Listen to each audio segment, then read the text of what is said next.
more sanding to do by hand, but not a whole lot.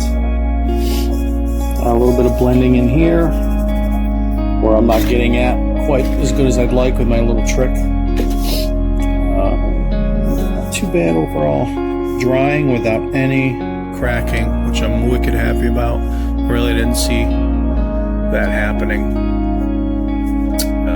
This wood had already relaxed on there anyways. You can see it started to do its thing.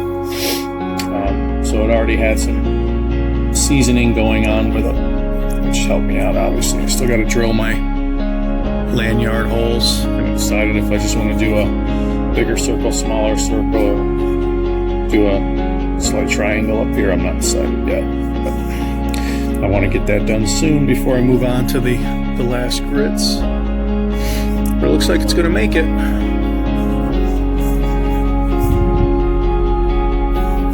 Just a little bit more content. Definitely got the nice undercut on this. Goes back a ways, goes under here a ways. Quite a bit of liquid. Cool.